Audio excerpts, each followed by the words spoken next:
చిక్కేవాడు ఉంటే చిక్కుడుకాయ కంటే చక్కని వంటలు ఇంకేమీ ఉండవండి. అంటే ఈ చిక్కుడుకాయలు వలవడానికి కొంచెం టైం పడుతుంది, ఎవరైనా సాయం ఉంటే చాలు, వండితే మాత్రం అద్భుతమైన రుచిలే అని. అందులో ఈ చిక్కుడుకాయ ఫ్రై ఉంది చూడండి, అబ్బో మరి ఇంత రుచి ఏంటండి బాబు. ముందుగా కడాయిలోకి చిక్కుడుకాయలు వేసుకోవాలి. ఈ చిక్కుడుకాయలకున్న తల తోక ఈనెలు తీసేసి పొట్ట లోపల పురుగు పుట్ర ఏదైనా ఉంటే తీసేసి వాటిని ఈ విధంగా ముక్కలుగా కట్ చేసి శుభ్రంగా కడిగి వేసుకోవాలి. ఇక్కడ నేను తీసుకున్న చిక్కుడుకాయలు 1/4 kg అంటే 250 grams అనమాట. ఇవి ఉడకడానికి చిన్న టీ కప్పు నీళ్ళు అయితే సరిపోతాయి. ఎక్కువ నీళ్లు వేసి ఉడికించారు అంటే ఆ నీళ్లు పారబోస్తే ఆ నీళ్ళల్లోనే పోషకాలన్నీ పోతాయి. కాబట్టి 1/4 kgకి చిన్న టీ కప్పు నీళ్ళు అయితే సరిపోతాయి. ఈ నీళ్లతోనే ఈ చిక్కుడుకాయలు సరిగ్గా ఉడికిపోతాయి.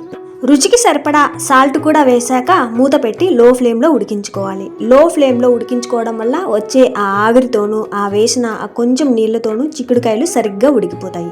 మీడియం కానీ హై ఫ్లేమ్లో కానీ ఉడికించారు అంటే వేసిన నీళ్లు తొందరగా ఆవిరైపోయి ఉడకడానికి నీళ్లు సరిపోవు, ఇంకొంచెం ఎక్కువ వేసుకోవాల్సి ఉంటుంది. సరే, ఈ చిక్కుడుకాయలు ఉడికేలోపు పక్కన మిక్సీ జార్లోకి ఒక చిన్న గుప్పెడు వేయించి పొట్టు తీసిన పల్లీలు వేసుకోవాలి. పల్లీల కంటే కొంచెం తక్కువగా తినే పప్పులు, అవే పుట్నాల పప్పు వేసుకోవాలి. ఒక 7-8 దాకా తొక్కతో సహా వెల్లుల్లి రెబ్బలు, రుచికి సరిపడా కారం. మీరు వాడే ఆ కారం ఘాటును బట్టి తినగలిగే కారాన్ని బట్టి వేసుకోవచ్చు.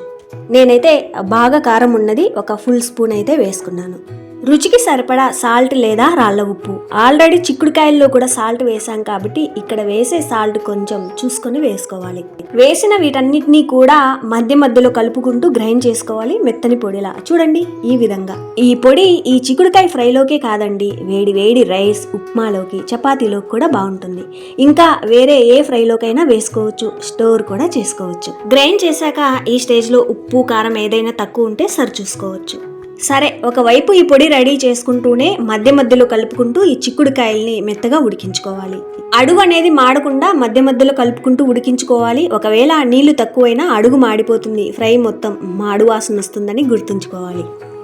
ఒకసారి చేత్తో ఈ విధంగా నలిపి చూసామంటే మెత్తగా ఉడికిపోయి ఉంటాయి, లేదా నోట్లో వేసుకొని చూసినా ఉడికినట్టు తెలుస్తుంది. ఈ గింజలు ఉడికాయంటే ఈ తొక్కలు కూడా బాగా ఉడికిపోయినట్టే. సరే, ఈ విధంగా ఉడికిన తర్వాత వీటిని ఒక ప్లేట్లోకి తీసుకోవాలి. ఇంకో మాట ఏంటంటే ఈ చిక్కుడుకాయ ముక్కలు వేసే ముందు మరీ పెద్ద పెద్ద ముక్కలుగా కాకుండా కొంచెం చిన్న చిన్న ముక్కలుగా కట్ చేసుకుంటే బాగుంటుంది. తొందరగా ఉడుకుతాయి, అదే విధంగా తినడానికి కూడా బాగుంటుంది ఫ్రై అనేది. తర్వాత అదే కడాయిలోకి పోపు కోసం కొంచెం ఆయిల్ వేసుకోవాలి. వేసిన ఈ ఆయిల్ బాగా హీట్ ఎక్కాక పోపు దినుసులు, ఆవాలు, ఉద్దిపప్పు, శనగపప్పు ఇవి బాగా చిట్పట్లాడి వేగిన తర్వాత ఒక 2 ఎండుమిర్చి కూడా వేసి ఈ పోపు ఈ విధంగా ఎర్రగా వేగనివ్వాలి. తర్వాత ఒక మీడియం సైజు ఉల్లిపాయని ఈ విధంగా సన్నగా పొడుగ్గా కట్ చేసి వేసుకోవాలి. ఇక్కడ ఏంటంటే ఈ ఫ్రై సైడ్ డిష్ కోసం అయితే ఉల్లిపాయలు అవసరం లేదు, వేసుకున్నా బాగుంటుంది, వేసుకోకపోయినా బాగుంటుంది. వేసుకోకపోవడం మీ ఇష్టం. నేనైతే రైస్లో కాబట్టి ఉల్లిపాయలు వేసుకున్నాను. ఈ ఉల్లిపాయలను కూడా ఎర్రగా వేయించుకోవాలి.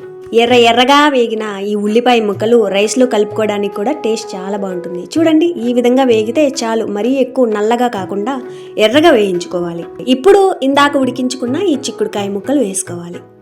ఏ ఫ్రై అయినా సరే డ్రైగా పొడిలాడుతూ ఉండాలి అంటే ఇక్కడ వేసే ఏ కూరగాయ ముక్కల్లో అయినా సరే నీళ్ళు అనేది ఏ మాత్రము పడకుండా చూసుకోవాలి. నేనైతే రైస్లోకి కొంచెం ముద్దగా ఉంటే బాగుంటుంది కాబట్టి కొంచెం తడిగా ఉండేటట్లే వేసుకున్నాను ఈ చిక్కుడుకాయ ముక్కల్ని. వేసిన ఈ చిక్కుడుకాయ ముక్కల్ని ఆ పోపులో బాగా కలిసేలా ఈ విధంగా బాగా కలిపేసుకొని ఈ పోపు ఫ్లేవర్స్ మొత్తం ఆ చిక్కుడుకాయ ముక్కలకి పట్టేలా 1 నిమిషం మీడియం ఫ్లేమ్లో వేయించుకోవాలి. ఇప్పుడు ఫ్రెష్గా కరివేపాకు రెమ్మలు ఇక్కడైనా వేసుకోవచ్చు, లేదా పోపులో అయినా వేసుకోవచ్చు. తర్వాత ఇందాక గ్రైండ్ చేశాం కదా, ఈ మసాలా వేసుకోవాలి. నేనైతే 3 స్పూన్స్ అయితే వేసుకున్నాను, మీకు కావలసినంత వేసుకోవచ్చు.